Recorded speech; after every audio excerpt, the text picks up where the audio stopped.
Live gikan sa InTV CCTN News Center. Kini ang balita sa alas 12. Uluhan sa mga balita sa alas 12. Archdiocese of Cebu mopalit og bakuna batok sa coronavirus alang sa mga kaparian.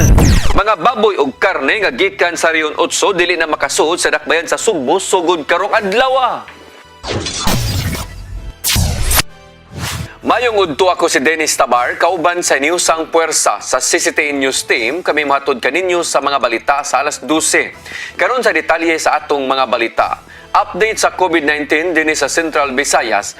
Ang dakbayan sa Sugbo adunay 142 ka bag-ong kaso kagahapong adlaw. Sa tanang kaubanan, senador, kung kanhi senador nga namatay. Maukad to ato mga balita sa alas 12 sangad sa tanang kaubanan sa CCTN News and Current Affairs. Ako si Dennis Tabar. At tangi ang atong Sayre 47 karong alas 5 sa hapon hangtod na.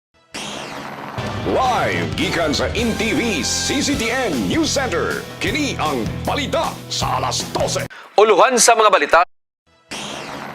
Live gikan sa InTV CCTN News.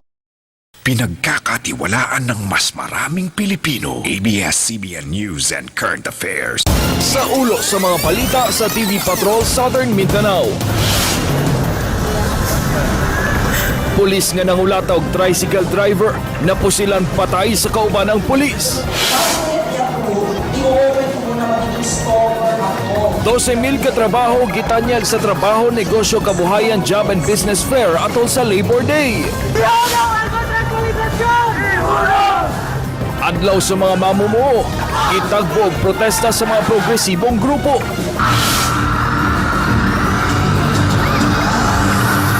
Ug kapamilya stars nga sina Dean Lustre ug James Reid nagpasalamat sa suporta sa mga Damawenyong fans.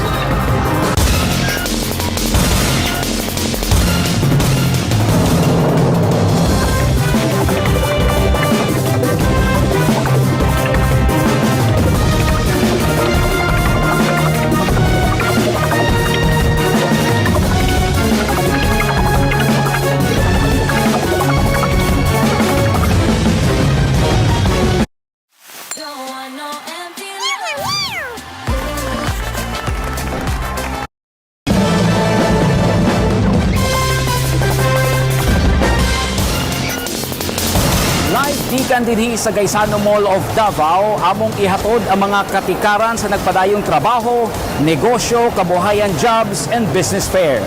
12,000 ka mga trabaho ang gitanyag sa DOLE 11, gawas pa sa mga training sa DTI 11 para sa mga buot magnegosyo. Kasamtangan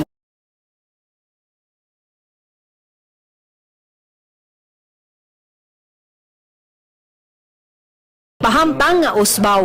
Bona Pamplona, ABS-CBN News.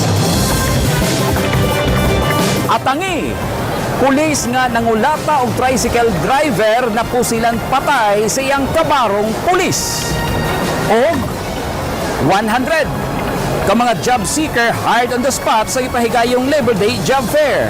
Kadaugan pa mga balita sa pagbalik sa TV Patrol Southern Mindanao. Patay ang usa ka pulis human